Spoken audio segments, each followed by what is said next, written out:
On va pouvoir entamer le conseil. Un secrétaire de séance? Celui qui a parlé, c'est toi. Delphine Maki. Approbation du compte-rendu du précédent conseil. Est-ce qu'il y a des commentaires sur le compte-rendu du précédent conseil? Qui est contre? Qui s'abstient? Adopté à l'unanimité. On va commencer par la première délibération, la 250601, demande de subvention démolition de la maison Verlet. Bonsoir. La commune a acheté la maison Verlet sise sur la parcelle AE 179 et AE 180 en 2022. Ce bien est situé au cœur de la commune, au 57 rue du Général de Gaulle, au carrefour avec la rue du Château. La commune a exercé son droit de préemption pour l'achat de cette propriété dans le cadre de son projet de construction d'un nouvel équipement pour accueillir le multi-accueil. Il s'agit de démolir la maison pour libérer le terrain et poursuivre la réflexion de la future implantation. Les travaux qui devraient s'étaler sur un mois débuteront par le désamiantage du site dès lundi prochain. Les crédits nécessaires sont inscrits au budget primitif 2025. Dans le cadre des fonds d'aide aux communes 2020-2026 du Grand Belfort Communauté d'agglomération, la commune sollicite l'attribution d'une subvention d'un montant de 14 012,50 € pour sa démolition. Il est demandé au conseil municipal d'autoriser le maire à solliciter une subvention dans le cadre du fonds d'aide aux communes d'un montant de 14 012,50 €, d'autoriser le maire à signer tout document relatif à cette opération. Des questions? Qui est pour? Qui est contre? Voté à l'unanimité.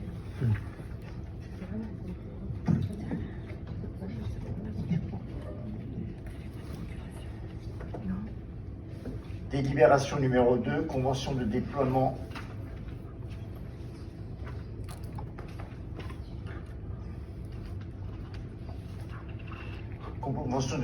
du service EVLS. Le conseil syndical du syndicat mixte des transports en commun a entériné le 7 novembre 2024 la modernisation du parc de vélos en libre-service en optant pour une flotte entièrement électrique. La présente convention jointe autorise le SNTC à occuper à titre précaire et irrévocable les 2 emplacements sur SR, à Carrière, donc près du parking du Super U et devant la mairie, afin de permettre l'implantation des stations VLS. Cette convention prévoit également le montant de participation financière qui sera de 400 € par vélo, soit 4 000 € en tout. Il est demandé au conseil municipal d'autoriser le maire à signer la convention et tout document afférent. Des questions? Donc là, le SMTC a carrément décidé de supprimer la totalité des vélos à impulsion humaine pour rajouter des vélos électriques en estimant que leur location permettra des parcours un peu plus longs, plus agréables que ceux qu'ils font maintenant. Je suis pas sûr qu'en termes d'entretien, ils n'aient pas des petits soucis, vu la façon dont ça se passe sur les vélos, mais pour le moment, c'est comme ça. Donc on aura un peu moins de vélos que ce qu'on avait avant. Vous trouvez ça très cher pour même avec les vélos classiques, alors que les voitures c'était gratuit pour les communes. Oui. Vous mettez juste le terrain à disposition. Oui, Mais là, c'est Mais là, je trouve que c'est... Là, c'est 400 € par vélo. On a 10 vélos sur la commune, donc ça fait 4 000 €. Et qui est-ce qui paye l'électricité pour la recharge? ah bah, c'est difficile. Oui, oui. Actuellement, on a des infos sur l'utilisation des vélos par les SR? Je peux en demander au SMTC. Visiblement, ils ont l'air satisfaits, peut-être pas trop sur SR, parce qu'il n'y a pas tant d'emprunts que ça. Mais ils ont modernisé la totalité de la flotte et visiblement, les vélos électriques qu'ils avaient fait en location, puisqu'ils avaient déjà une flotte en location longue durée, à première vue, ils n'ont eu aucun problème pour la location longue durée des vélos électriques. Donc ils ont estimé que dans Parce que les vélos, ils sont chez les gens. C'est ça. Oui. Donc là, le rapport était beaucoup plus favorable. Je pense qu'il y aura un bilan à tirer quand ils auront installé des vélos électriques partout. avec les risques que ça représente de vélos qui disparaissent, qui sont abîmés ou qui ne réintègrent pas vraiment en entier les structures. Parce que là, on s'engage pour une année.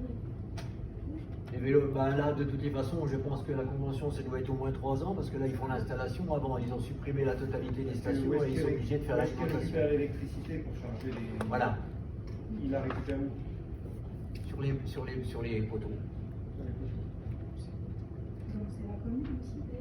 Non, je pense. Non, c'est pas la commune qui paye les vélos électriques. Non, C'est- Non, non, non. C'est Non, non, sur l'éclairage public. Il charge, sinon il charge avec la ville. Non, mais je pense que c'est pas nous qui payons. On ne peut pas à la fois payer la location et payer aussi l'électricité. Ça me paraît. Je ne pense pas. Mais je vous ferai le rapport pour l'utilisation des vélos, au moins sur la commune d'Essay. Donc il vous est demandé de m'autoriser à signer la convention et les documents afférents. Est-ce qu'il y a des voix contre, des abstentions? Pardon? Je m'abstiens parce que je trouve que c'est trop cher. C'est 200 € de moins que ce qu'on payait avant. Non. Non, en tout on était à 4002 et là on passe à 4000 mais on a moins de vélos. On a moins de vélos, forcément. Voilà. Je pense que les structures sont plus difficiles à mettre en place. Oui, je sais. Donc une abstention. La délibération 250603, la négociation avec le centre de gestion. Le contrat d'assurance est destiné à couvrir les risques financiers encourus du fait de la protection sociale des agents.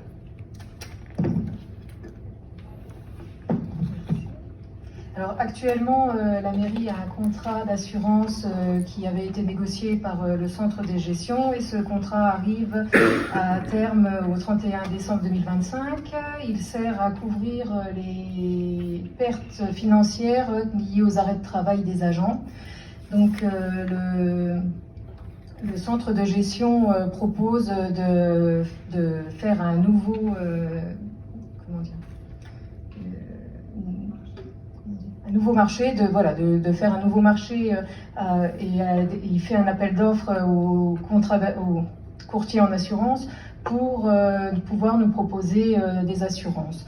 Donc là, on donne juste l'accord pour que le centre de gestion fasse la démarche de chercher les assureurs. Dans un deuxième temps, on passera une délibération pour choisir le contrat d'assurance qui nous convient bien. Donc vous savez que dans la fonction publique, en fonction du taille de vos heures hebdomadaires, vous ne dépendez pas de la même structure. Au-dessus de 28 heures, vous êtes à la CNRACL et en dessous de 28 heures, vous êtes à l'IRCANTEC. Et la différence entre les deux garanties, c'est le congé longue durée. Vous l'avez sur ceux qui sont de la CNRACL et on ne l'a pas sur l'IRCANTEC. En fait, il n'y a rien qui change par rapport à ce qu'on a actuellement. Donc, il est demandé au conseil municipal d'adopter la présente délibération, chargeant le centre de gestion de négocier et de conclure pour le compte des communes et établissements publics du département un contrat groupe d'assurance couvrant les risques liés à l'absentéisme des personnels territoriaux dans les conditions ci-dessus énoncées. Donc, est-ce qu'il y a des questions? Qui est contre? Qui s'abstient? Adopté à l'unanimité. Merci. Délibération 250604, Delphine. Oui. Donc, il s'agit donc des postes pour nos ASEM. Donc, nous avons 4 ASEM sur la commune, 2 en maternelle Cousteau et 2 maternelle Tazieff. Donc, les emplois de chaque collectivité ou établissement sont créés à l'organe délibérant de la collectivité ou d'établissement. Ainsi, il appartient à l'Assemblée délibérante de déterminer l'effectif des emplois à temps complet et temps non complet nécessaires au fonctionnement des services. Il est nécessaire de prévoir la création d'emplois permanents pour les ASEM dans le cadre de la réorganisation de leur travail à temps complet, avec un complément sur les secteurs entretien, centre de loisirs, restauration. Donc on a effectivement travaillé, Madame Croissant a largement travaillé donc, pour essayer de trouver une solution pour offrir effectivement un temps plein à nos ASEM. en essayant de trouver une organisation avec le centre de loisirs et également le ménage. Enfin, c'est surtout le centre de loisirs. Ça a été assez compliqué de trouver une organisation, elle n'est pas encore totalement finalisée, sachant qu'on ne peut pas enlever les heures à des animateurs du centre de loisirs, parce que déjà les contractuels n'ont pas forcément tous des temps pleins, donc si on leur enlève encore quelques heures, on va offrir un contrat de 16-18 heures et on va pas réussir à trouver du personnel. Donc ça a été assez compliqué, mais je pense qu'on a trouvé la solution. Alors c'est sûr que nos ASEM feront un petit peu moins de ménage, mais elles vont faire un peu plus de périscolaire et ça évitera également, côté périscolaire, de recruter un contrat supplémentaire. Parce que sachez que c'est très compliqué de trouver du personnel pour notre centre de loisirs. Donc, normalement, on devrait finaliser ce problème demain, voilà, en espérant que les ASEM acceptent ce qu'on leur propose.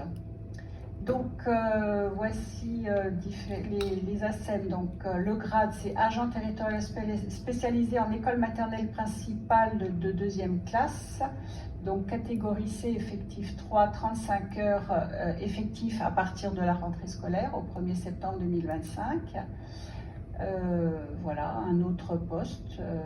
Donc, les crédits nécessaires sont inscrits au budget primitif 2025. Est-ce que vous avez des questions? Non. Donc, il est demandé au conseil municipal d'autoriser monsieur le maire à créer les postes tels que décrits dans le tableau ci-dessus. On a 4 postes pour nos ASEM. Donc, qui s'abstient? Qui est contre? Bon, c'est pas grave. Eh bien, écoutez, c'est adopté. Merci. La délibération 25-06-05, c'est le renouvellement du marché de la restauration. Voilà, donc jusqu'à présent, on travaillait avec la cuisine du Zèle. La convention est venue à échéance, donc il a fallu repasser à un marché.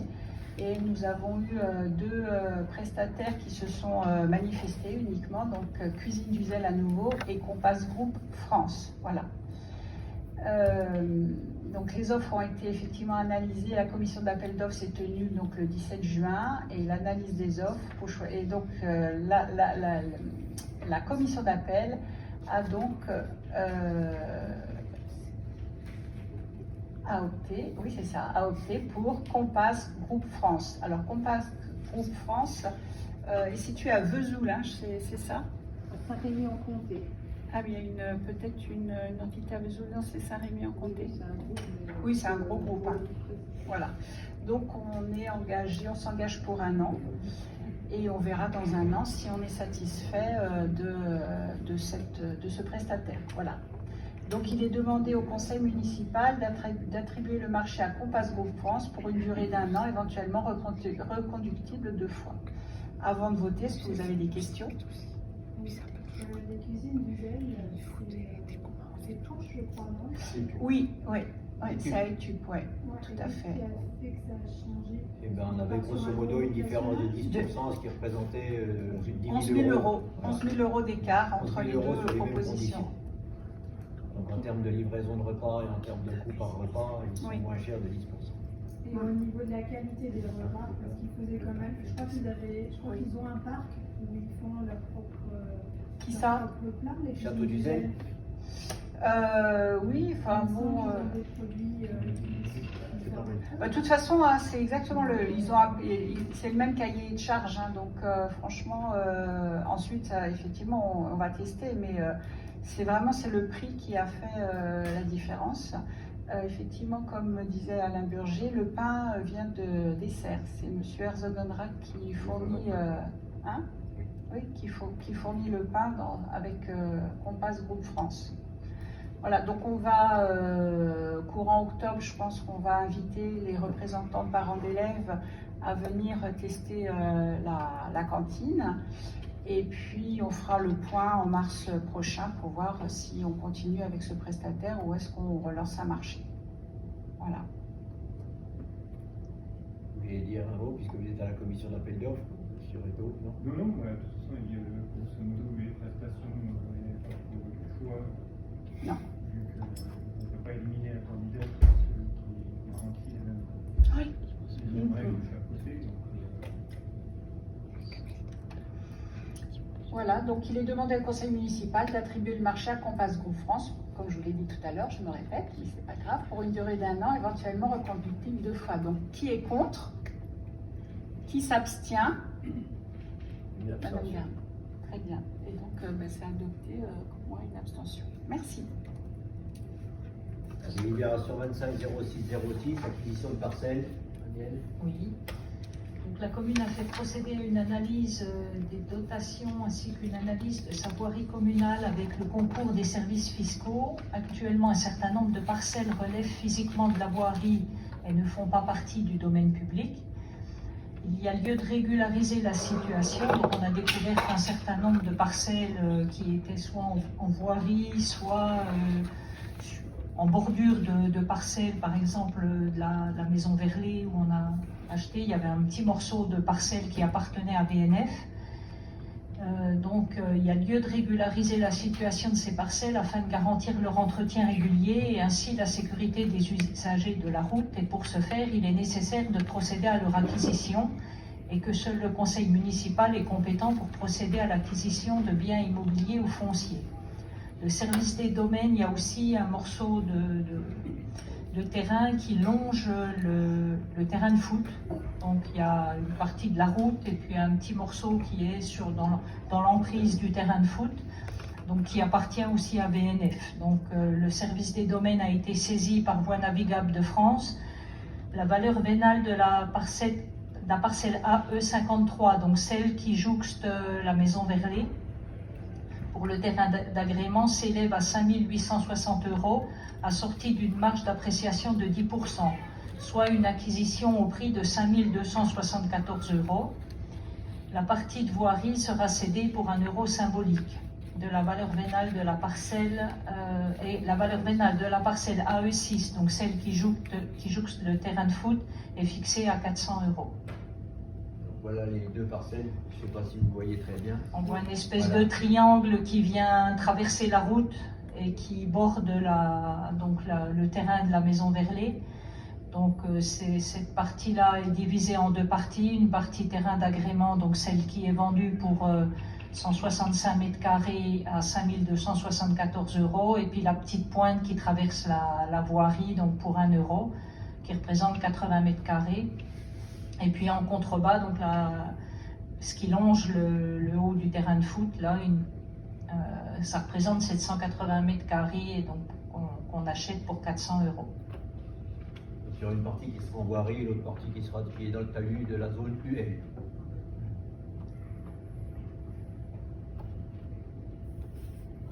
Voilà, donc la parcelle AE53 pour sa partie terrain d'agrément sera intégrée pour la construction du futur multi-accueil et la partie voirie sera classée dans le domaine public.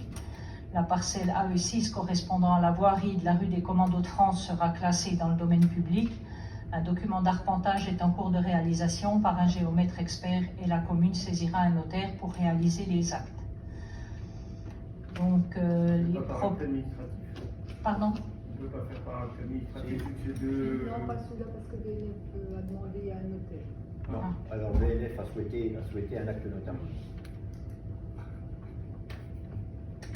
Il y a bien du mal à se séparer de leurs pauvres biens et à les entretenir. On est bien placé pour le savoir. Apparemment, moi, je ne suis pas de navigable, on a un canal qui traverse ça. Donc les propriétaires, c'est l'État par la direction de l'immobilier de l'État et c'est géré par Voies navigables de France. Donc, est-ce que vous avez des questions? Donc, il est demandé au conseil municipal d'approuver le projet d'acquisition des parcelles suivantes et d'autoriser monsieur le maire à signer les actes d'acquisition des parcelles susvisées et tout document afférent.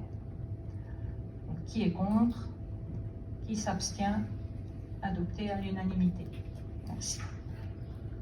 Délibération 25-06-07, c'est la décision modificative budgétaire numéro 1. Donc la trésorerie nous demande la reprise d'écriture spécifique suite à des anomalies constatées sur différents comptes et sur des exercices antérieurs, et notamment sur l'exercice 2019.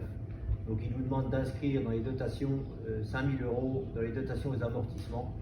Donc on va reprendre 5 000 € sur les achats de prestations qui seront virés, qui viendront en diminution de crédit, et à l'augmentation de crédit sur les opérations d'ordre. Et en ce qui concerne l'investissement, les 5 000 € seront versés et on aura une diminution de crédit dans les emprunts. On n'avait pas l'intention de faire non plus. Donc c'est une écriture d'ordre que la trésorerie nous a souhaité nous faire faire, surtout dans le cadre de la M57 avec les immobilisations telles qu'ils les prennent maintenant. Donc il est demandé au conseil municipal d'autoriser la modification budgétaire numéro 1 au BP 2025 tel que présenté ici dessus. Donc ça ne modifie pas les équilibres ni de la section de fonctionnement ni de la section d'investissement puisqu'on récupère à chaque fois les mêmes sommes et il n'y a pas de virement de section à section. Des questions? Pas de questions? Qui est contre? Qui s'abstient? Adopté à l'unanimité. Donc là, on va passer à la délibération du PLU. Donc si le conseil municipal n'y voit pas d'inconvénient, je vais proposer une interruption de la séance du conseil pour offrir la parole au public avant que le sujet soit exposé et que la décision soit prise par les conseillers municipaux. Je vous propose, si le public souhaite prendre la parole, des interventions individuelles de 3 minutes. Tout le monde est d'accord au niveau du conseil? Donc, messieurs, dames du public, vous avez la parole, 3 minutes par intervenant. Ben, je vous en prie. Moi, c'est simplement donc une précision. Il ne faut pas oublier de faire figurer qu'il est obligatoirement que l'étude de sol de la zone rurale soit réalisée et que son résultat soit rendu public, et également pour le CDHE, avant d'effectuer les travaux de la rue Cadino et également sur le grelot.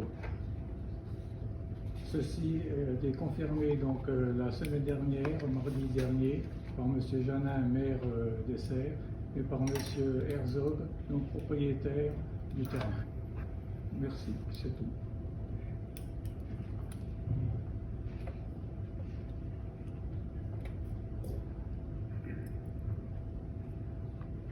Quelqu'un d'autre souhaite prendre la parole? Je vous en prie. J'ai pas eu tous les détails, mais en quoi le projet du futur propriétaire répond aux besoins de la commune, notamment les besoins que vous avez soulignés, au père des enfants, on doit donc construire des immeubles ou des logements pour faire venir les enfants. En quoi le projet va faire venir des enfants? Est-ce qu'on peut savoir? Mais le projet, au niveau du projet, il sera présenté, l'aménagement sera présenté. Il y a 15 parcelles qui sont prévues sur le lotissement. Là, pour le moment, les 15 parcelles ne vont pas changer, ne vont pas modifier significativement. Si ce n'est que le choix de la municipalité, éventuellement, quand on aura fait les études et quand le PLU sera lancé, c'est de se dire qu'il est normal quand même qu'on réussisse à proposer un minima quelques zones à construire. Donc on l'avait déjà vu au niveau de la réunion publique quand on avait présenté les dents creuses qui sont toutes des terrains privés. Et là, on n'a plus de zone à construire. Donc ce sera présenté dans le cadre du PLU, dans le cadre de la délibération. Merci. Dans les 3 minutes que j'ai, il n'y a pas d'obligation à construire, c'est des objectifs que le SCOT nous oriente. On est obligé, dans le cadre du PLU, on a des obligations de cohérence avec les documents d'urbanisme qui sont au-dessus de nous. Que ce soit le ZAN, le SRODET, le SCOT, cohérence, voilà, le mot cohérence m'importe. Les obligations de cohérence, on ne sera pas pénalisé si on n'y arrive pas. Voilà, merci. Mais de toutes les façons, ça a toujours été comme ça, si ce n'est que là, il y a une répartition des habitations, il y a une répartition dans le cadre du PLH et dans le cadre du SCOT du nombre d'habitations qui sont nécessaires et qui sont réparties sur la totalité des communes. Il y a des communes qui n'ont plus de terrain à bâtir, je pense que Cravant ne doit plus en avoir beaucoup. Voilà, quelques d'entre eux aussi, mais qui sont des terrains privés. Voilà. Donc ça veut dire simplement que nous, on se met en cohérence et que c'est un choix. Et vous verrez que dans le choix du PLU, on a rencontré la DDT. L'indication de cette zone-là n'est plus inscrite dans la délibération. D'accord, donc Vous verrez soyons après. cohérents et rendons-nous compte qu'il y a énormément de place avant de construire, de place pour loger de futures familles avec enfants, pour répondre aux besoins que vous avez soulignés. Mais le problème n'est pas là. Le problème, c'est que là, pour le moment, jusqu'à présent, et d'ailleurs vous le verrez dans la présentation, le nombre de logements qui ont été construits depuis 2011. On fera un bilan de la totalité des logements qui ont été construits depuis 2011. La modération qui va intervenir consiste en 20 logements sur la totalité du PLU. Donc on n'est pas non plus dans un débordement complet, dans un débordement fantastique de volonté de construire. Hein. Non, non, d'accord. Ben, voilà, mais soyons cohérents, et le mot cohérence va très bien, compatibilité avec les textes. L'obligation de cohérence. Et vision de terrain proche du terrain, quoi. Vision réelle, humaine, des enfants. Donc le taux de natalité qui baisse énormément, 30%, vous l'avez signalé, voilà, ça c'est important. Et puis dernière chose, si vous vouliez tenir vos promesses électorales, et si vous vouliez maintenir donc, le grelot en 2 AU, comment faut-il s'y prendre? On doit repasser en décision en modérée, là, de droit commun. C'est le droit commun et la révision du PLU sont les seuls éléments qui permettent de changer la destination d'un terrain. La modification simplifiée, et d'ailleurs ce sera de nouveau expliqué ici dans le Conseil, la modification simplifiée n'était pas la bonne. On est d'accord, donc on repart, il faut faire un truc pour le 1AU, mais dans l'objectif électoral, enfin des municipales, d'être en 2AU et par cohérence avec la réalité terrain. Comment on doit faire pour aller en 2AU? Quand est-ce qu'on y sera? Pour être en 2AU, pour le moment, l'étude du PLU nous dira ce qui seront faits, mais on s'oriente pas sur le 2AU. Je ne vois pas l'intérêt. J'ai du mal à comprendre le problème, l'intérêt d'être en 2AU alors que vous différez simplement une urbanisation. Donc entre le 1AU, c'est-à-dire l'urbanisation maintenant, et le 2AU, l'urbanisation à court terme, ça veut dire qu'on refait un PLU pour ouvrir une zone qui est déjà constructive. C'est ce que disait le capitaine du Titanic, c'était l'insubmersible, ils voulaient battre le record, ils étaient persuadés, et bon, on avait... Mais je vous rassure, on n'a encore pas d'iceberg sur la scène. Voilà, il y a les objectifs à atteindre et il y a les réalités du terrain. Bon là, l'iceberg, on a en face de nous, c'est le réchauffement climatique. Merci de votre écoute. Les réponses ne me satisfont pas, mais votre écoute. Merci. C'était la question qui devait être posée, pas la réponse qui devait être bonne. Je vous en prie. Mais avec tout le respect que j'ai pour mes grands-parents, et les grands-parents des autres, je pense surtout à mes petits-enfants et les petits-enfants des autres.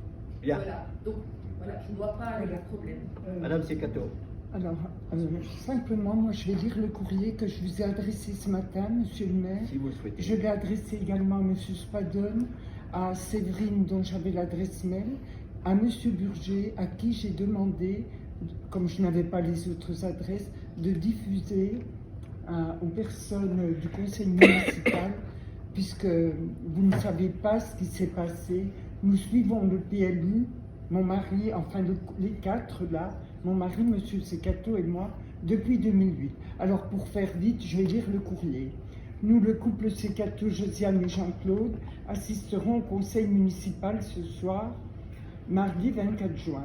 Nous avons compris que vous-même et la majorité des conseillers municipaux allez voter pour le lotissement du Grelot en faveur de M. Herzog. Adjoint à l'ancien maire, M. Gaume, vous connaissez, vous, monsieur Janin, à qui je m'adresse dans mon courrier, oui, toute la genèse de l'histoire. En particulier, vous n'ignorez pas ce que M. Herzog nous a fait subir le 1er juillet 2011 sur le Grelot. À l'époque, nous avions mis les conseillers municipaux au courant des faits par courrier déposé dans chaque boîte à lettres. Seule Madame Isabelle Petit-Laurent nous a soutenus.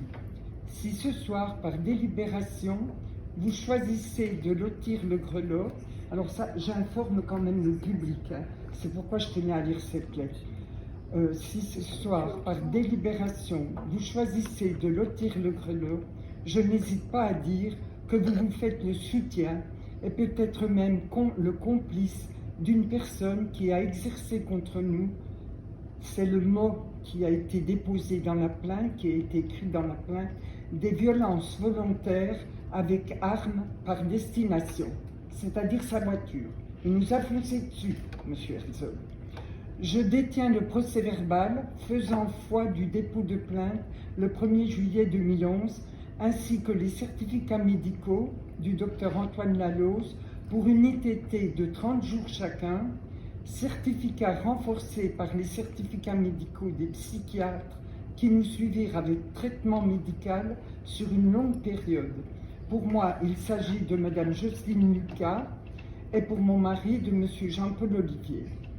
En votre âme et conscience, je vous invite, Monsieur le maire, à réfléchir aux engagements que vous prendrez ce soir et à avertir votre conseil des faits ci-dessus afin que ces dames et messieurs puissent voter eux aussi en leur âme et conscience.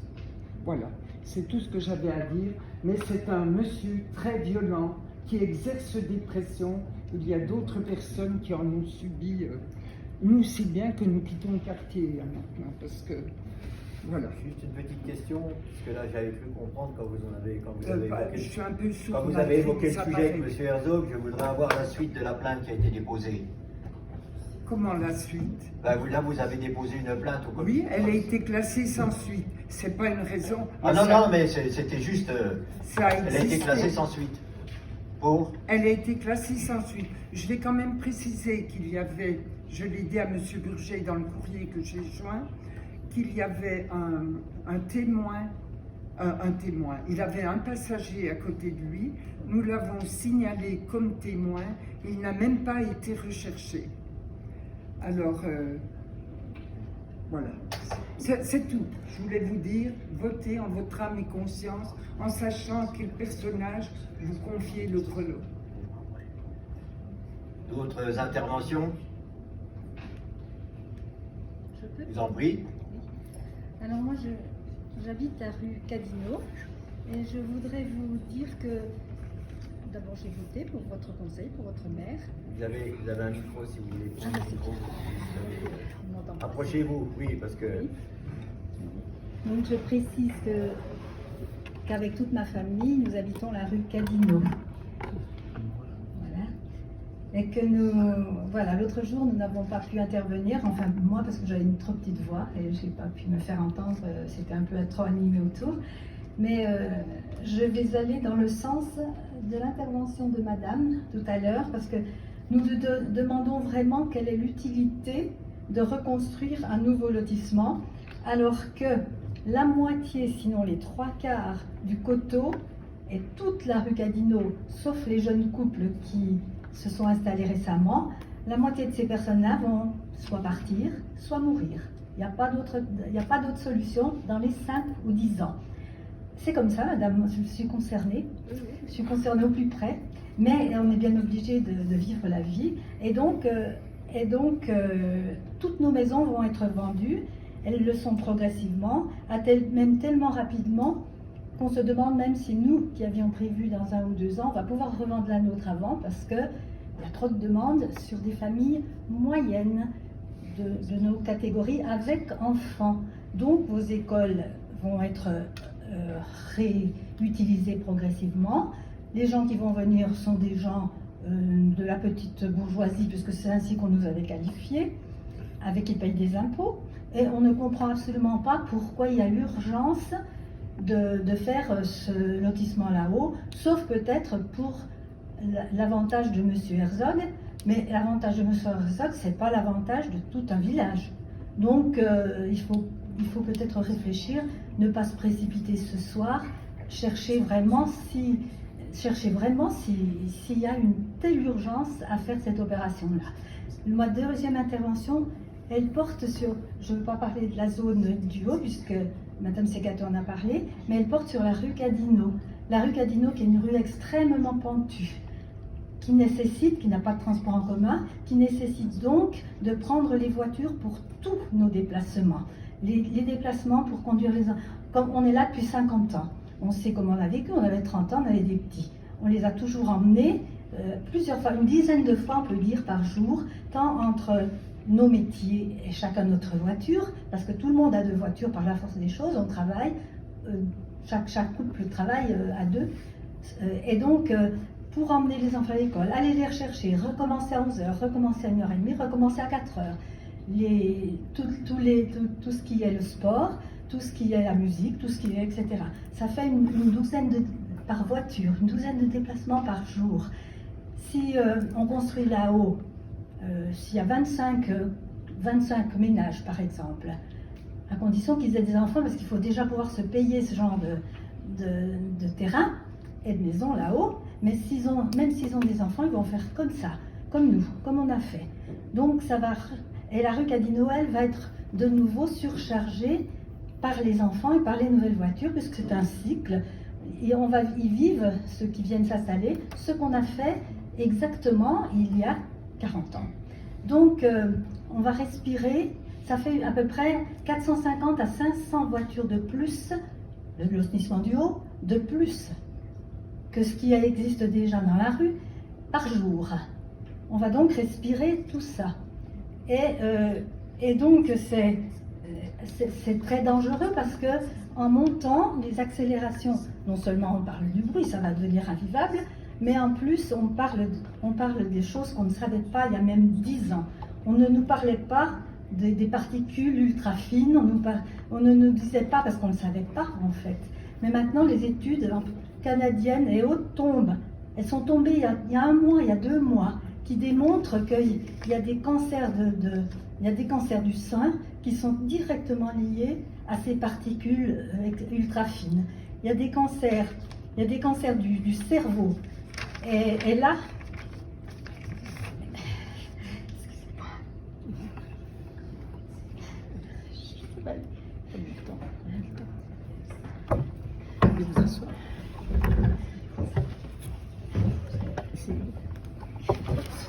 là, ce sont vos enfants que vous allez tuer.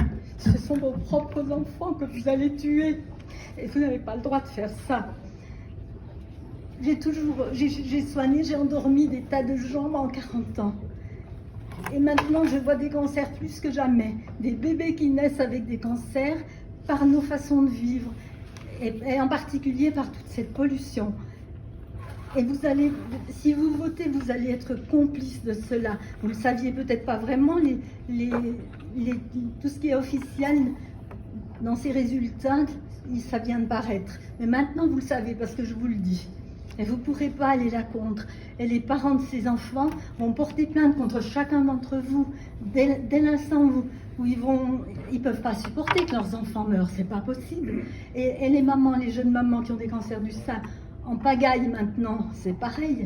Vous ne pouvez pas en conscience, pour une question mercantile, voter pour un truc pareil qui va tuer des gens. C'est pas possible ça. C'est pas possible. Si c'était utile qu'on puisse pas faire autrement, bien sûr, on accepte certaines choses qu'on ne devrait peut-être pas, mais maintenant, c'est comme ça. Vous avez des milliers de morts prématurées pour causes cardiovasculaires causées par ces gaz de voiture. Donc, en fait, tout le monde est concerné. Mais je vous en supplie, essayez, si vous ne voulez pas me croire, remettez à plus tard ce vote, de façon à ce qu'on demande vraiment des renseignements, que ce soit pas, que vous ne preniez pas des décisions que vous regretterez après, quand vous serez touché vous-même, ou quand vous serez touché à travers vos familles, à travers vos petits. Il faut vraiment que vous ayez conscience de ça. J'ai l'impression qu'on croit toujours que c'est les autres. C'est pas vrai. Ma petite fille a un cancer du cerveau.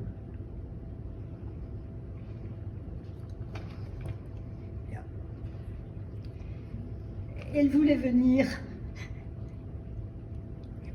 mais on en a dissuadé, bien sûr. Mais je vous en prie, écoutez, pensez à tous ces enfants. Je vous en prie. Il faut vraiment que vous preniez conscience de ça. Et il faut vraiment que vous preniez conscience qu'il y a des tas de gens qui ont de l'asthme, des bronchites chroniques. C'est un enjeu majeur de santé publique. Et chaque chose que vous... C'est quand même énorme ce que vous allez rajouter. C'est pas comme ça, 15 maisons, 20 maisons. C'est énorme parce que ça touche toute la rue. Et ils vont avoir en pleine figure tout ça. Mais ça touche tout le coteau aussi. Et puis plus loin parce que ça se répand. Donc, vraiment réfléchissez à ça.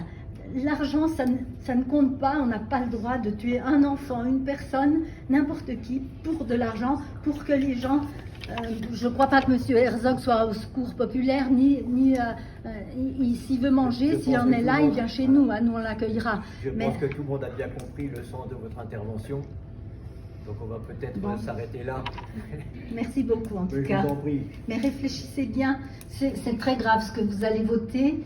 Vraiment, Et vous allez peut-être le regretter parce que la suite va... Je pense qu'en termes de construction, et vous verrez le bilan de ce qui a été construit, je pense qu'on est bien loin de ce qui a déjà été fait.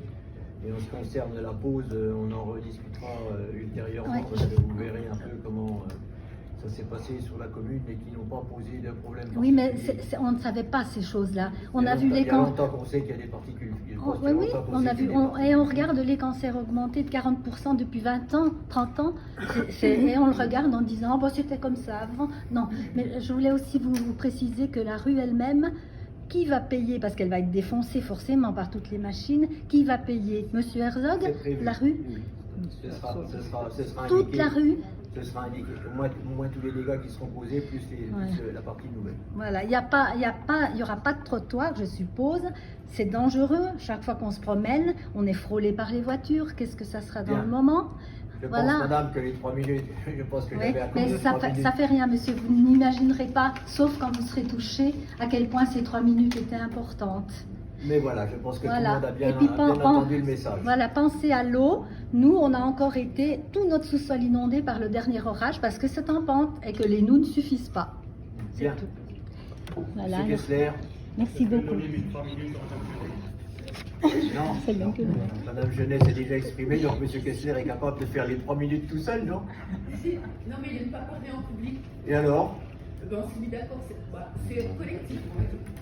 Ben, vas-y, si tu veux. Non, allez-y pour vos 3 minutes. Il me la donne pas longtemps. Justement, c'est constructif là. Parce que j'ai critiqué, j'ai envoyé un mail, j'ai été combative, mais je me dis, sois constructive. Montre qu'on n'est pas dans une opposition stérile. Alors, ok pour un 1 AU. Mais puisque le besoin, moi, le constat que vous avez fait vous-même, c'est nos personnes âgées s'en vont peu à peu parce que leurs maisons ne sont pas accessibles. Elles s'en vont où? Elles quittent SR. Avec tout le respect que je dois à mon grand-père qui aurait aimé rester à SR, comme le grand-père de M. Herzog, qui a été le premier maire de SR en Indien. Oui, je vous remercie. Voilà. D'accord. Je vous remercie. Au contraire, les personnes âgées qui s'en vont, elles vont se loger où? Si le 1 AU répondait à un besoin de la commune, là, je pense que la municipalité s'honorerait et vous conseillez d'aller de l'avant dans quelque chose. Je dis si, je reste dans l'hypothèse moi du 2 AU, mais je suis force de proposition dans un sens ouvert et avec moins de déplacements, comme disait Madame Truffaut, bien sûr, avec des petits-enfants, tout ça, puisque de toute façon il n'y en aura pas trop de petits-enfants là-haut. Mais si le projet immobilier devenait un projet cohérent, on a parlé de cohérence, avec vous qui vieillissez, nous qui vieillissons, ne soyons pas court-termistes argent, pensons loin, pour nous, en rêvant. Et voilà, merci, je voulais dire un truc. Et dernière chose, les 450 000 € me font mourir de rire. Je suis en travaux permanents dans ma maison que je rénove, il n'y a jamais un devis qui tient, c'est jamais le même devis. Donc avant de vous lancer, monsieur le maire, j'aimerais que vous engagiez 450 000 €, vous ne pouvez pas avancer ce chiffre, il est imprononçable, dire ingérable, vous n'avez pas de devis derrière, et quand bien même vous n'auriez un, il ne tient pas, un devis tient, ils ont l'autorisation de le changer tous les mois maintenant, les artisans. Voilà. Donc répondez-vous sur le projet cohérent 1 AU construction pour nos personnes âgées, ASR, sachant que les jeunes seront casés dans les maisons en rénovation. Première question, merci. Bien. C'est bien? C'est bon? Je crois qu'elle prendre la parole. Je vais répondre un peu à toutes les... Merci Dominique de m'a laissé la parole.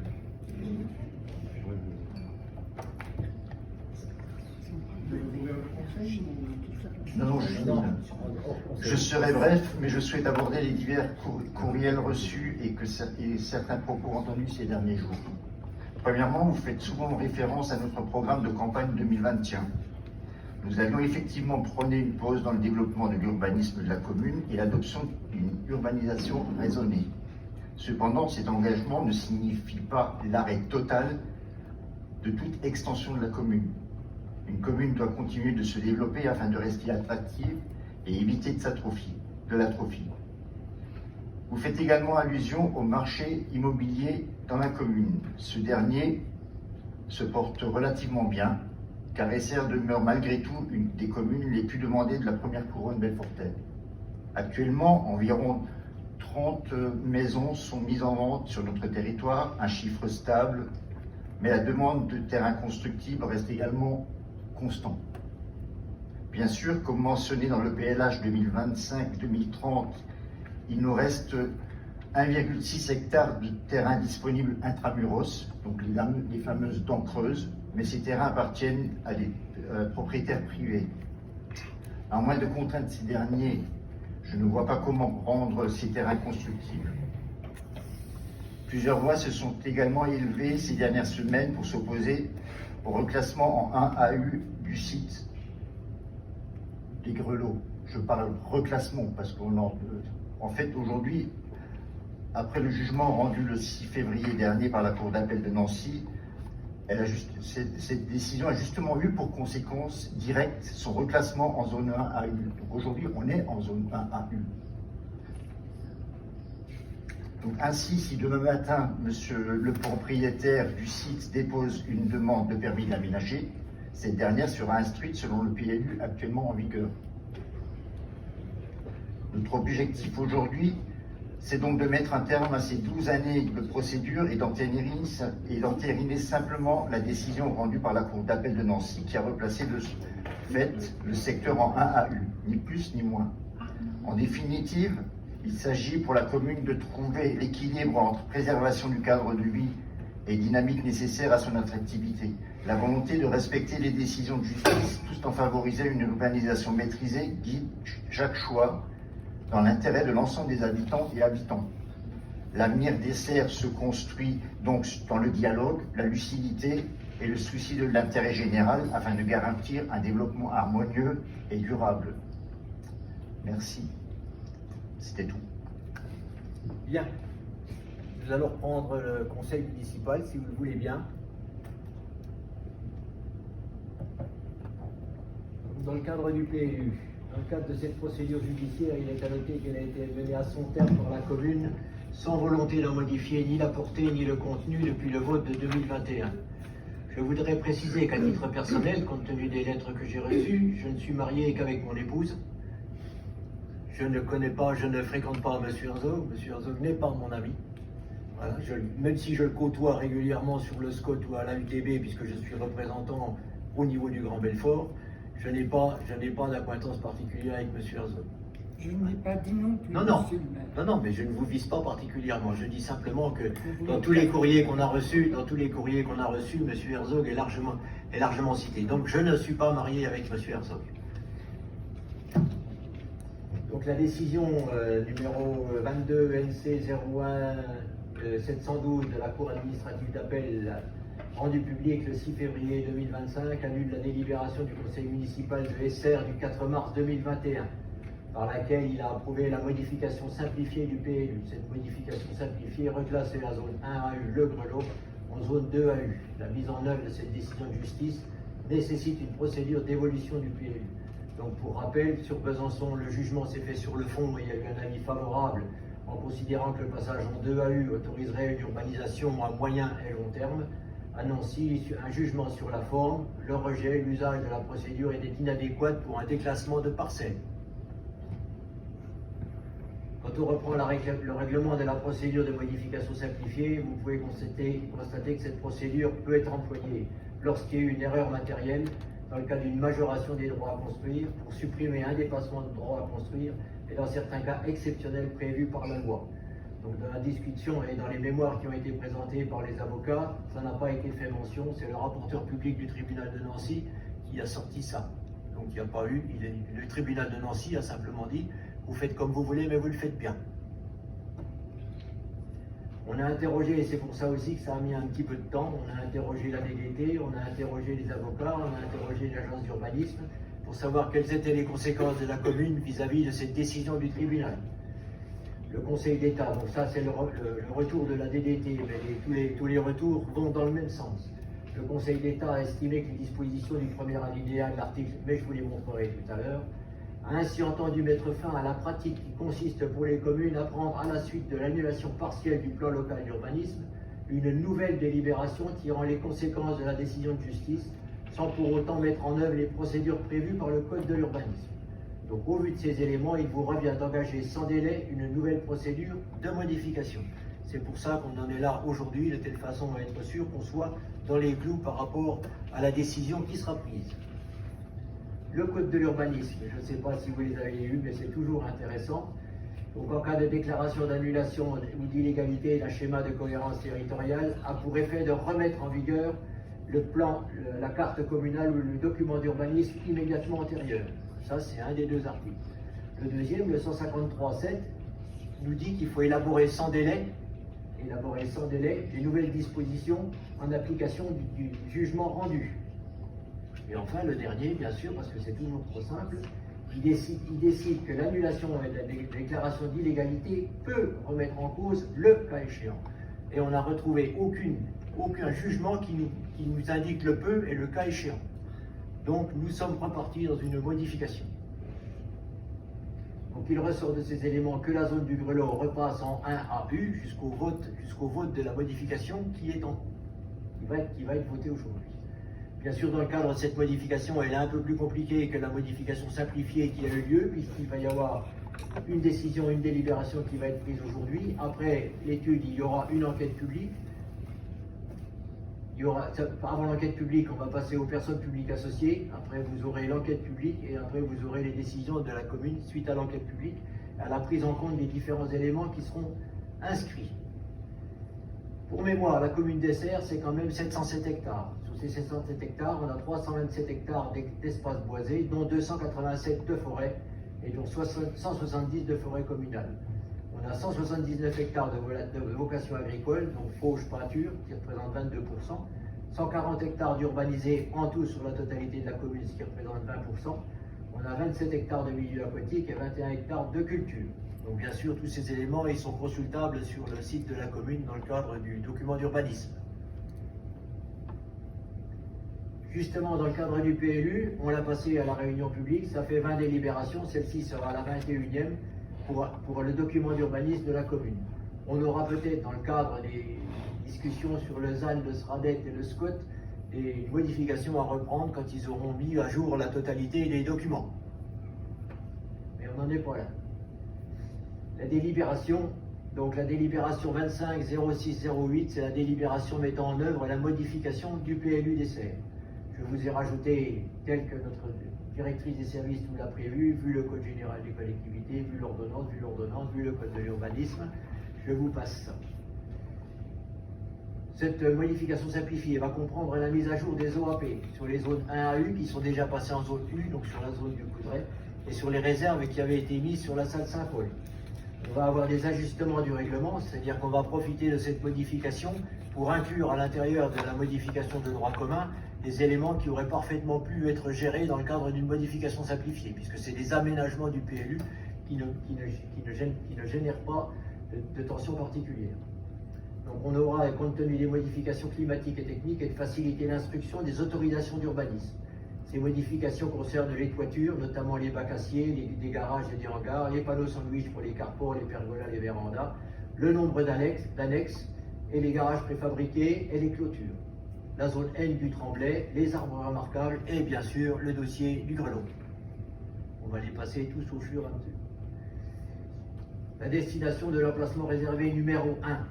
Donc, dans le cadre du PLU de 2018, on avait une zone qui était réservée, donc c'est la zone de la salle Saint-Paul qui était réservée pour la création ultérieure d'un multi-accueil.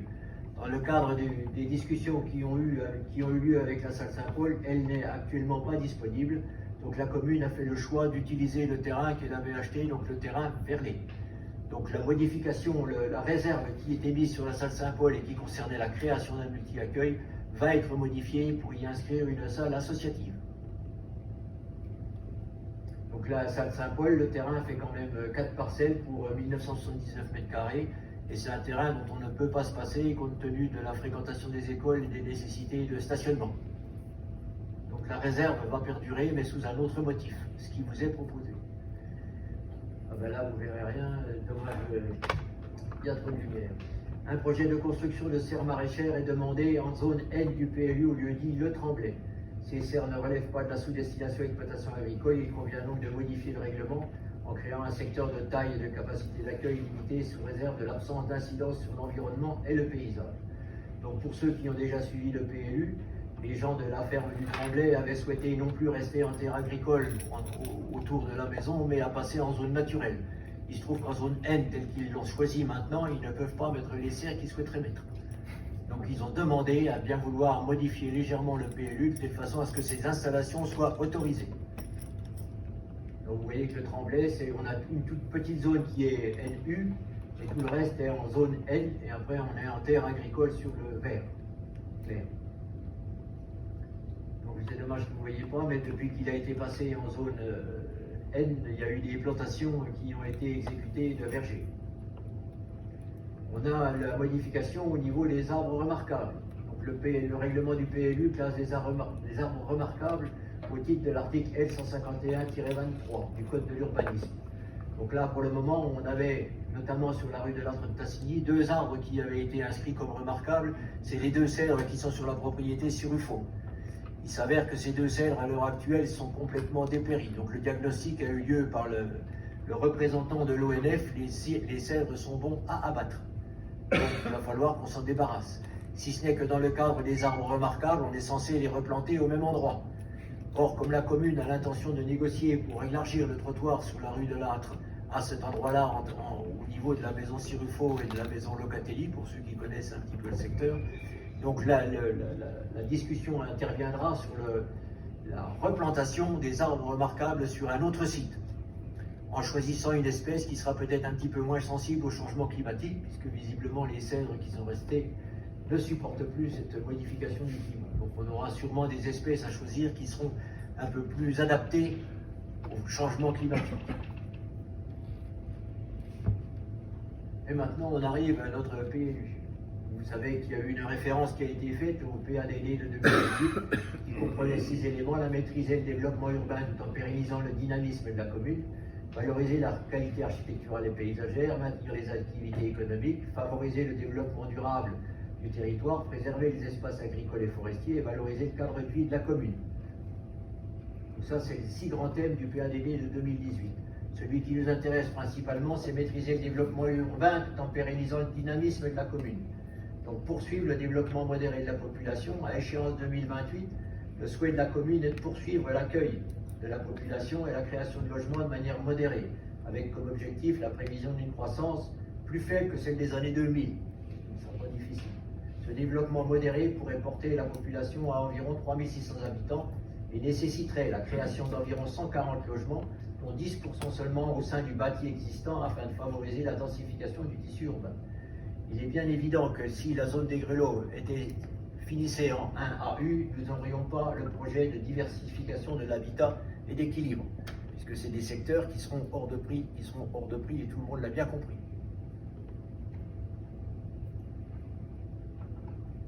2018, c'est l'approbation de 3 zones AU du PLU. On avait la zone 1 AU des Coudrais. Depuis 2018, c'est 15 logements sur la zone. Il nous reste un terrain à bâtir qui a déjà été acheté par un particulier. La zone est complète.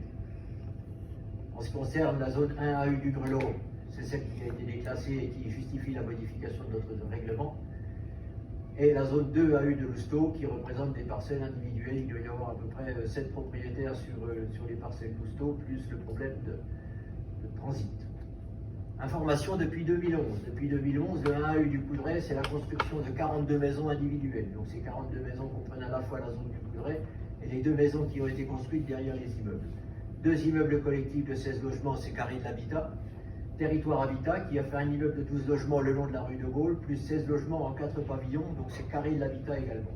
Et intramuros, il y a eu 3 immeubles qui ont été faits donc depuis 2011 sur le rond-point du bar 48, c'est là où on a les activités médicales sur le rond-point au-dessus, et les 3 immeubles qui sont de la rue du Port sur le terrain EDF, ce qui nous fait à peu près 180 logements sur la totalité. Donc entre 2011 et 2025, On est à 180 logements créés. SR, en ce qui concerne l'occupation des sols, vous voyez que l'emprise du bâti est essentiellement en limite de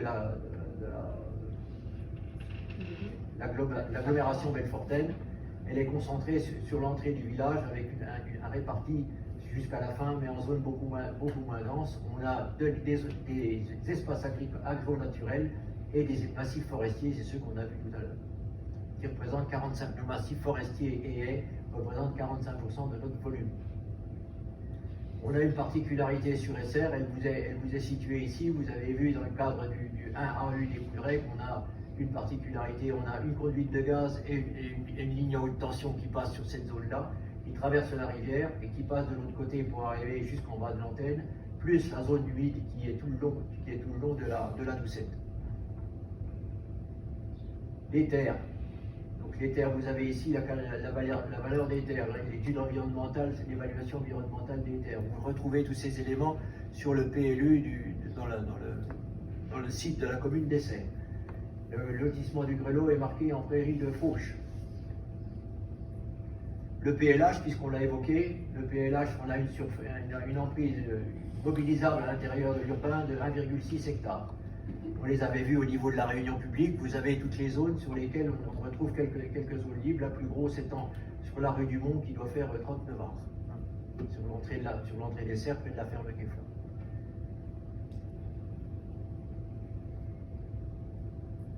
Le programme local de l'habitat 2025-2030, donc qui vient d'être voté par le Grand Belfort, sur SR, c'est 68 logements, ce qui nous fait grosso modo 2 logements par an. Donc le bilan de cette présentation, la zone 1AU des Coudray, elle est terminée. Il nous reste encore donc un terrain encore non bâti et la zone est passée en UB, d'où la nécessité de revoir l'OAP et de l'inscrire. Plus de zones à urbaniser, plus de terrain à proposer, ce qui ne semble pas une bonne situation. On a un renouvellement de la population, mais une fermeture de classe, des fermetures de classe, mais je suis d'accord que pour le renouvellement de la population, comme l'a dit Alain, on n'a quand même pas de gros problèmes au niveau des ventes, à partir du moment où la vente se fait à un tarif qui est conforme à la valeur du bien. Le Grelot étant 1AU, donc jusqu'au vote de la modification, je pense qu'en ce qui concerne, puisqu'on a eu une demande de précision, la taxe d'aménagement de la commune sur la zone du Grelot est de 15%. La base de calcul, c'est 930 € par mètre carré. Sur les 100 premiers mètres carrés, ils sont imposés à 50%, soit 69,75 € du mètre carré. Au-dessus de 100 mètres carrés, ils sont à 15%, ça représente 139,50 € du mètre carré.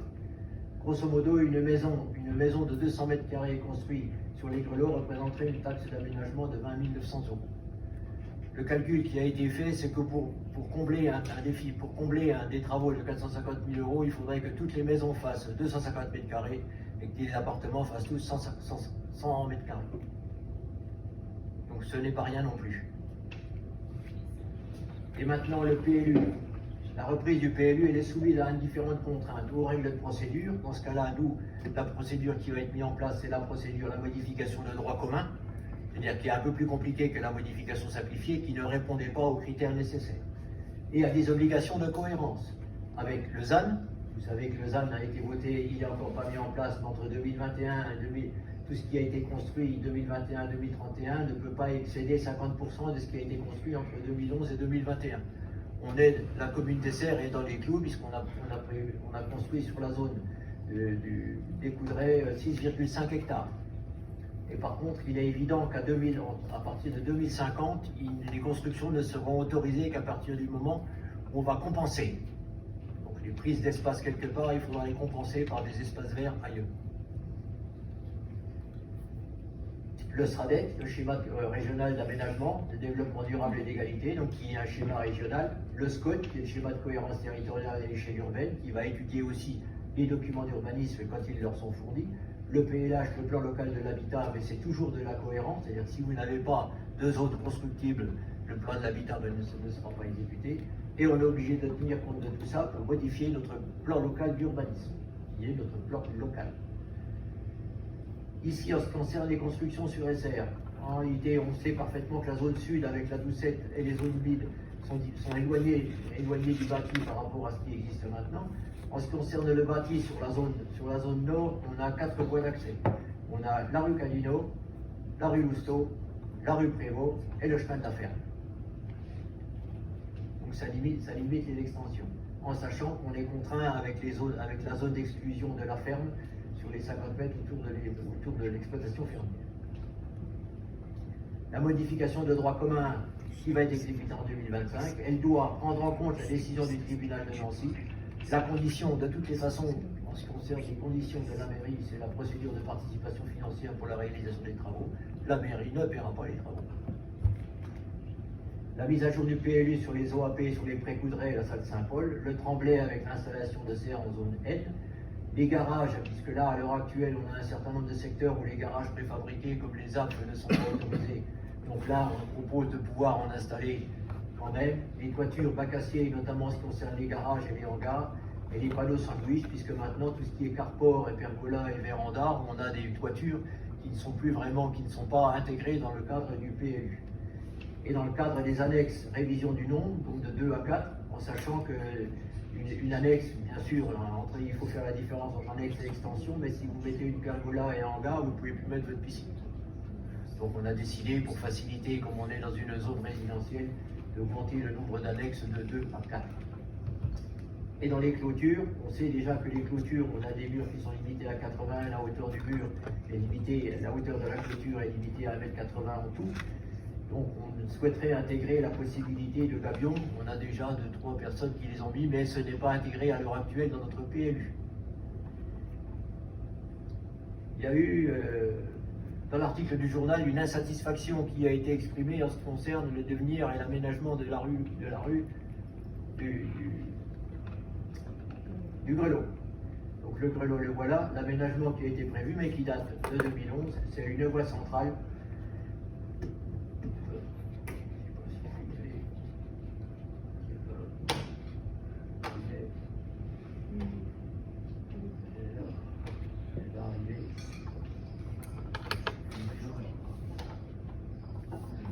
Donc là, vous avez à l'entrée, vous avez une voie centrale, à gauche, il y a prévu le collectif, à droite, la zone verte. Vous avez une zone verte en bas en rentrant à droite, une zone verte au fond à droite. Vous avez une voie centrale et vous avez un décalage, c'est-à-dire que la partie constructive sera en limite de voie. Sur les deux secteurs, que ce soit au-dessus ou en dessous, vous aurez un espace vert de jardin assurant une zone paysagère de transition avec la périphérie de la zone. Donc ça, c'est la proposition qui a été montée, qui a été présentée dans le PLU de 2015. Cette proposition, pour le moment, reste toujours valable. Dans le cas de la prise en compte des travaux, on a l'article L 332-11-3 et L 332-11-4 du Code de l'urbanisme. On peut partir sur un projet urbain partenarial qui permet de financer la réalisation d'équipements en public rendus nécessaires par la réalisation d'une ou plusieurs opérations d'aménagement ou de construction. Ce dispositif est mobilisable dans les zones urbaines et à urbaniser, délimitées par le plan local d'urbanisme ou le document en tenant lieu, pour des équipements autres que les équipements propres dont la réalisation peut être exigée des bénéficiaires d'autorisation d'occuper ou d'utiliser le sol. Il permet une prise en charge financière de tout ou partie des équipements publics nécessités par cette ou ces opérations d'aménagement ou de construction. La convention de projet urbain partenarial peut être conclue entre les propriétaires des terrains, les aménageurs, les constructeurs et la commune et l'établissement public compétent en matière de plan local d'urbanisme. À noter, donc ça c'est une décision, un article qui date de 2019, qui n'existait pas avant. À noter l'application d'un PUP exonère du fait de la part communale ou intercommunale de la taxe d'aménagement pour une durée maximale de 10 ans fixée dans la convention de PUP. Donc le contenu de cette convention PUP fixe toutes les modalités de participation au financement des équipements publics, notamment les montants et les délais de paiement. Doivent y figurer la liste des équipements à financer, leur coût prévisionnel et les délais de réalisation, le montant de la participation à la charge du constructeur ou de l'aménageur, le périmètre de la convention qui correspond au terrain d'assiette de l'opération d'aménagement et de construction, et non au seul équipement public à réaliser. Les modalités et délais de paiement, la participation peut prendre la forme d'une contribution financière ou d'un apport de terrain bâti ou non bâti. La durée d'exonération de la part communale de la taxe d'aménagement qui ne pourra pas excéder 10 ans. Donc dans le cadre un schéma comme celui-là. Vous savez que chaque fois qu'il y a un permis de construire qui est déposé, vous avez la taxe d'aménagement. La taxe d'aménagement, elle intervient dans les 2 ans du permis de construire. Quand vous avez déjà un lotissement, celui qui dépose un permis de construire, la taxe d'aménagement va jouer immédiatement. Dans un cas comme celui-là, où il y a tous les aménagements à faire, que ce soit la route ou que ce soit l'aménagement à l'intérieur du lotissement, les permis de construire ne pourront pas être déposés avant une période de 2 à 3 ans. Donc ça veut dire que la commune de toute façon ne toucherait pas d'argent avant 3 à 5 ans. Donc la commune n'a pas vous avez bien compris que dans la façon de procéder de la commune, on a fait des études sur les écoles. On verra dans les informations qu'on a fait une étude aussi sur Taziev pour savoir un peu comment ça va se passer. On a un multi-accueil qui est à créer, donc il est hors de question que la commune fasse l'avance des fonds. Du moins, c'est ma vision personnelle des choses. Donc il est demandé au conseil municipal. Donc là, vous constaterez qu'il n'y a aucune référence au terme de 1AU ou de 2AU. Ce n'est pas, on a vu la DDT pour en discuter de telle façon à ce que les délibérations soient dans la parfaite légalité. Donc on a lu la DDT ce matin, c'est pour ça que le texte que vous retrouvez dans votre note de synthèse est légèrement différent de celui-là dans la partie 2. Donc il est demandé au conseil municipal d'autoriser monsieur le maire à engager une procédure de modification du PLU conformément aux dispositions de l'article L153-41 et suivant du Code de l'urbanisme. D'autoriser le monsieur le maire à mettre en œuvre l'application de la décision numéro 22 NC 017-12 de la Cour administrative d'appel rendue publique le 6 février 2025 visant la zone dite Le Grelot. De donner délégation à monsieur le maire pour signer tout contrat avenant aux conventions de prestations ou de services concernant la modification du PLU. De solliciter de l'État pour les dépenses liées à la modification du PLU une dotation conformément à l'article L132-15 du Code de l'urbanisme, dire que ces crédits destinés au financement des dépenses afférentes sont inscrits au budget de l'exercice 2025. Donc il y aura bien sûr, là on a déjà reçu dans le cadre de la modification du PLU le devis pour la réalisation, on en a pour 8 000 € pour faire la modification, plus le commissaire enquêteur, puisqu'il y aura enquête publique, le commissaire enquêteur qui sera désigné par le tribunal pour recueillir les avis divers et variés sur lesquels vous pourrez vous exprimer. Et avant d'y revenir, donc conformément justement à cet article 153-40 du Code de l'urbanisme, le projet de modification sera notifié avant l'enquête publique au préfet, au président du conseil régional et général, au président de la Chambre de commerce et d'industrie, de la Chambre des métiers, de la Chambre d'agriculture, au président du syndicat mixte du SCOT du territoire de Belfort, au président du Grand Belfort en charge du plan local de l'habitat et au président du syndicat mixte des transports en commun du territoire de Belfort.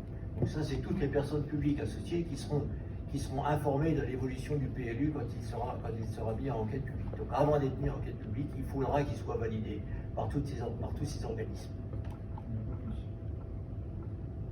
C'est déjà pas mal.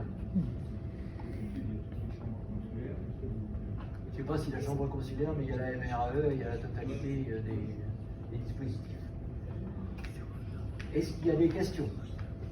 Moi j'ai une question, est-ce qu'on connaît le nombre de logements vacants aujourd'hui dans la commune, indépendamment de ceux qui sont en train d'être vendus ou mis à vendre? Est-ce qu'on a une estimation des logements qui ne sont pas occupés à temps plein et qui ne sont pas mis en vente aujourd'hui sur la commune des je regarderai sur le plan local de l'habitat, je pense que ça doit être notifié. On a quelques résidences secondaires, mais on n'en a pas beaucoup. Voilà. Oui, on est à peu près, on doit être, le logement vacant, on est en dessous de 8%. Je ne sais pas si on n'est pas à 6%. Le taux classique de renouvellement. Mais on a quelques vacances. Il vous suffit de prendre la rue de Gaulle, les immeubles qui sont au-dessus du laveur de voiture, on a 2 logements qui sont vacants, qui ne sont pas occupés. On a la ferme qui doit être aussi un logement vacant, qui est juste à l'entrée du lotissement d'Excity. Voilà, donc on a 2-3 logements, mais la vacance au niveau des serres n'est pas très importante. Par rapport à Belfort, on a un parc urbain qui est relativement bien. Est-ce que ça ne peut pas être justement un levier pour permettre à ce que les gens... Alors le problème des logements vacants, ça veut dire qu'on fait comme Belfort, c'est-à-dire que dans le cadre de SEMAVille, la commune préempte, ou alors dans un cadre comme celui-là où il y a des logements qui sont vides depuis un certain nombre d'années mais qui ne sont même pas mis en vente, On a des gens qui ont des logements mais on ne voit jamais, incontactables, qui ont des parcelles, on ne les voit pas non plus. C'est des logements qui se dégradent, c'est des logements qui pourraient faire dégrader des personnes. Si le propriétaire Le problème maintenant, le problème c'est que les logements comme ceux-là, de toutes les façons, le problème des logements comme ceux-là seront inlouables. Si le propriétaire ne fait pas les travaux, c'est des logements qui au niveau énergétique ne valent rien du tout. Il y a des logements qui doivent être vides depuis 20 ou 25 ans, donc je ne sais pas comment ça se fait. Et au niveau de Belfort, ils ont pris des dispositions, la ville préempte et revend les biens à Sémaville qui va les remettre au bout du jour. C'est leur problème, c'est le problème de l'avenue Jean Jaurès. Voilà. Après, il y a les procédures de biens sans maître. Les procédures de biens sans maître, il n'y en a pas beaucoup sur le territoire, mais on a les propriétaires, même s'ils ne se font pas connaître. Et on n'a pas pour le moment de taxe d'urbanisme qui ne soit pas appliquée. Taxe foncière, ça veut dire que les gens sur les logements maintenant s'acquittent de la taxe foncière, ou alors ils déclarent un logement complètement insalubre. Ça peut finir en squat ou ça finit comme la maison qui a brûlé, qui est un logement vacant aussi, mais que... Le problème, c'est que l'arrêté de péril, il faut qu'il y en ait un. La décision d'un arrêté de péril, il faut qu'il y ait effectivement un péril.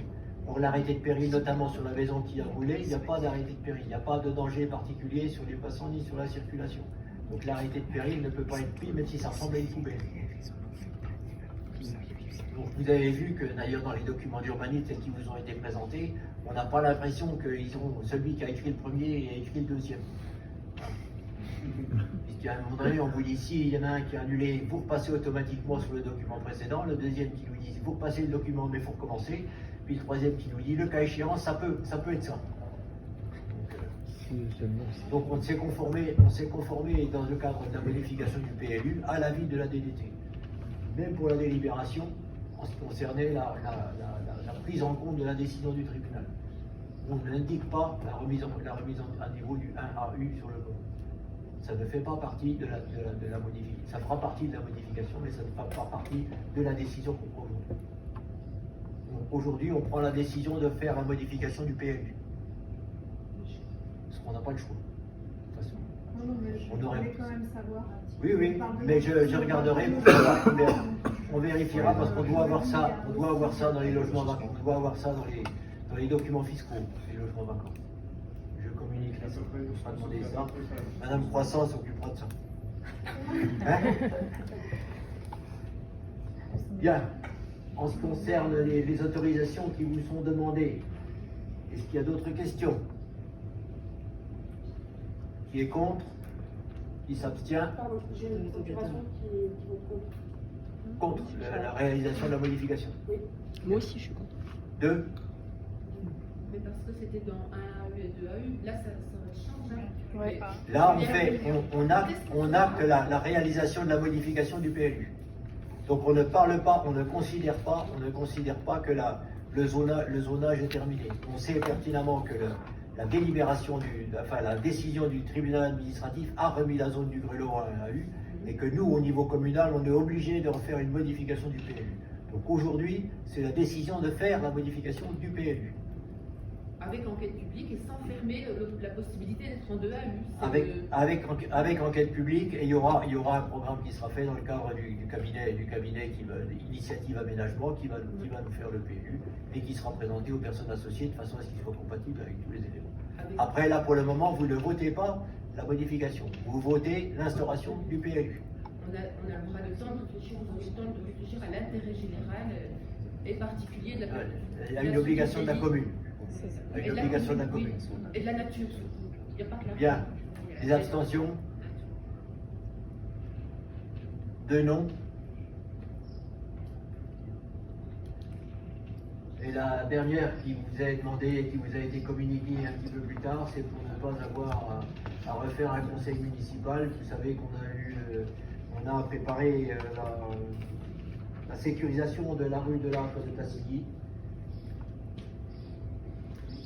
Donc dans le cadre des délégations, le pouvoir du maire est limité par les délibérations 2152, 21088 et 21029 à 40 000 € pour toute décision concernant la préparation, la passation, l'exécution et le règlement des marchés et des accords cadres, ainsi que les avenants lorsque les crédits sont inscrits au budget.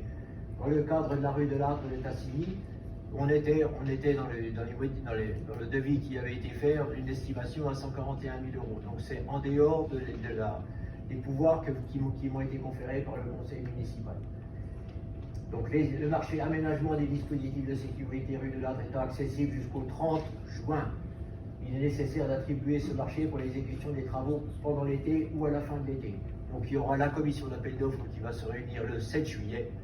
Mais on vous demande simplement l'autorisation de m'autoriser à signer le marché après le passage à la commission d'appel d'offres. Je te laisse évoquer les derniers aménagements.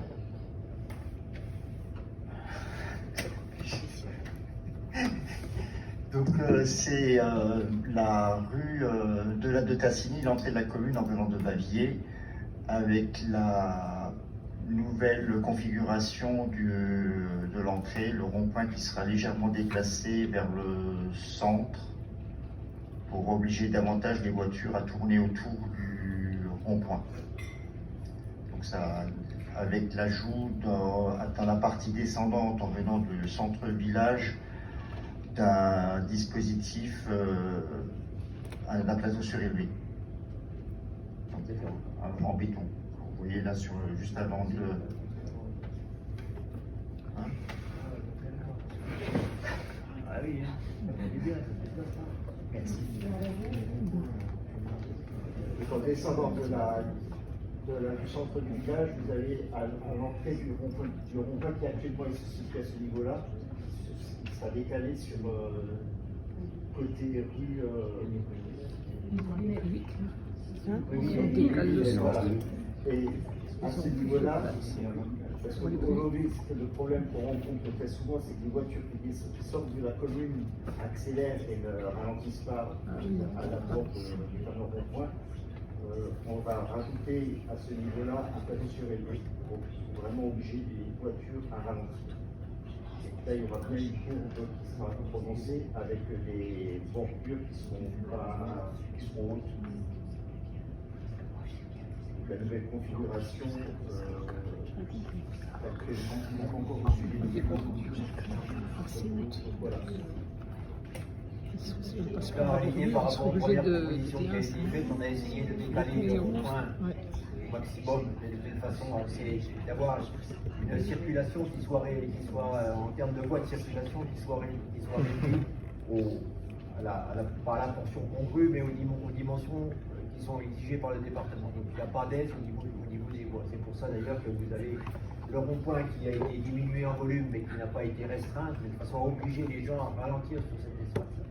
Et bien sûr, le deuxième aménagement qui est prévu, c'est le ralentisseur juste au-dessus de la structure. Voilà. Donc on aura les deux dispositifs, le réaménagement du rond-point et le ralentisseur au-dessus de la structure. J'ai vu des images sur des ronds-points à la hollandaise où il y a une bicyclette qui fait tout le tour. Bon, je pense pas qu'il y ait beaucoup de vélos qui passent là parce que c'est... Alors les vélos sur les RD47, il n'y en a pas. Je pense que là, il y a longtemps qu'ils ont ceux qui font du vélo ont largement compris qu'il ne fallait pas prendre cette route-là. Je vais vous dire, la dernière fois que je suis passé, il y avait deux petits camions qui se sont croisés. Deux rétroviseurs. Ils ont explosé leur rétroviseur. Donc je pense que là, si on réussit au moins à l'entrée du village à ralentir la circulation, je pense que ce sera déjà pas mal. Même si je pense qu'on va trouver que ça, avec 140 000 €, c'est un petit peu cher pour un réaménagement comme celui-là. Ouais. On vise la sécurité. Voilà, au niveau de la sécurité, si tout le monde respectait le code de la route, on n'aurait pas besoin de ça. Voilà. Si ce n'est que là, on est obligé de pousser les gens à le respecter.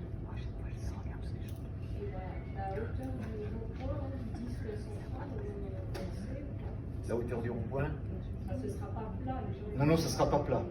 Non, c'est pas juste La partie jaune sera. Il y aura, voilà. Aujourd'hui, demain, non. Tu peux pas sans plus.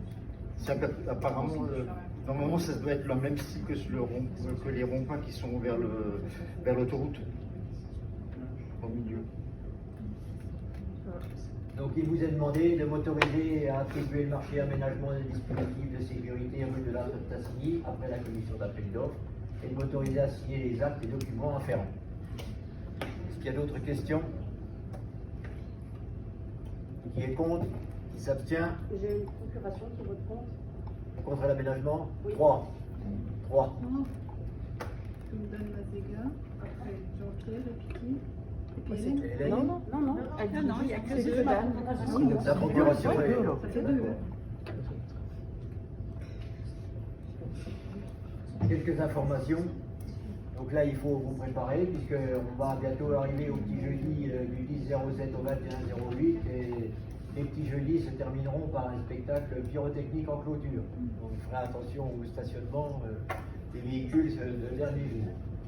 On a décidé des diagnostics multicritères sur Tazieff, suite aux plans qui ont été fournis par l'architecte pour la rénovation du site Cousteau et aux problèmes qu'on rencontre en ce qui concerne la qualité du bâtiment sur Tazieff, puisqu'on a des planchers qui sont en train de s'effondrer et on a des sanitaires en dessous. Je vous invite quand même à y aller. Non, c'est bon, j'ai déjà fait le ménage là-bas, je sais dans quel état c'est. Voilà. Plus les sanitaires où on a des cloisons qui prennent de l'humidité, donc on va faire un diagnostic multicritère sur Tazieff pour savoir un peu la qualité et les travaux qui sont nécessaires.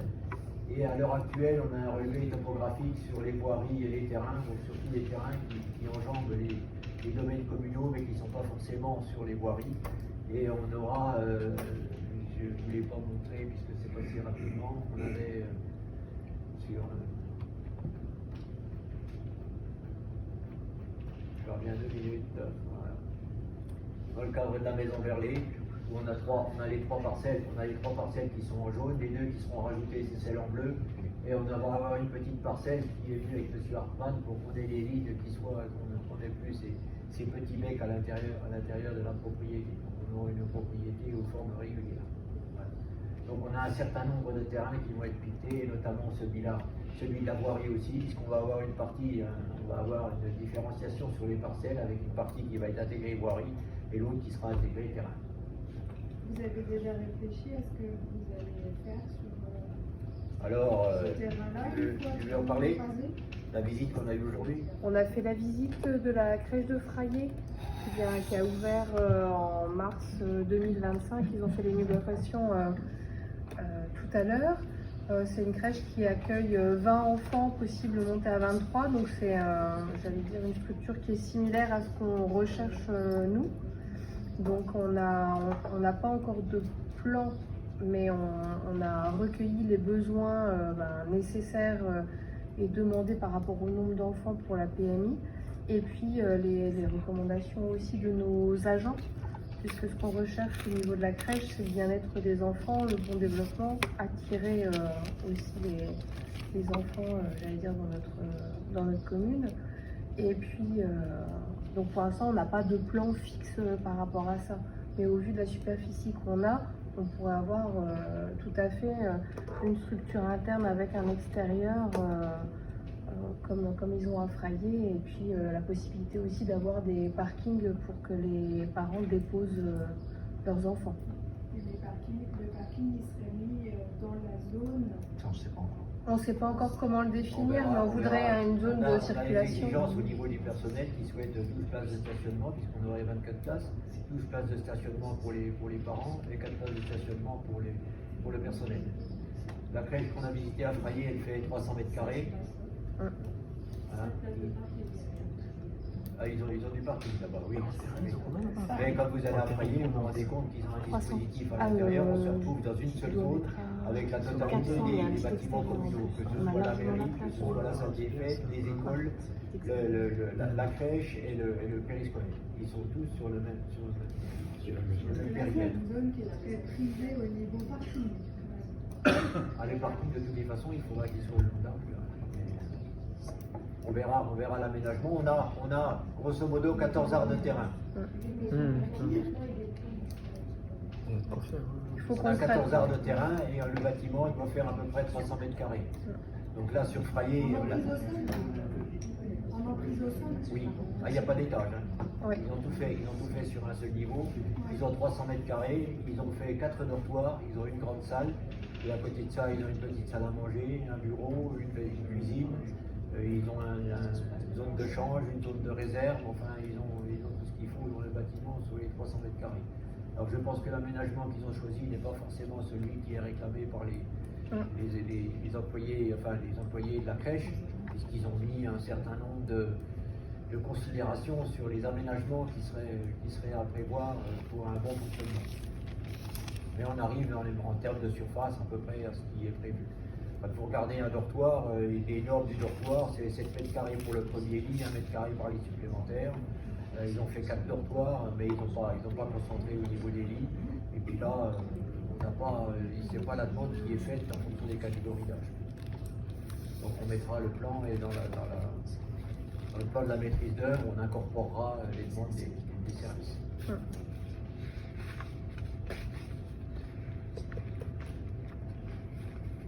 Bien.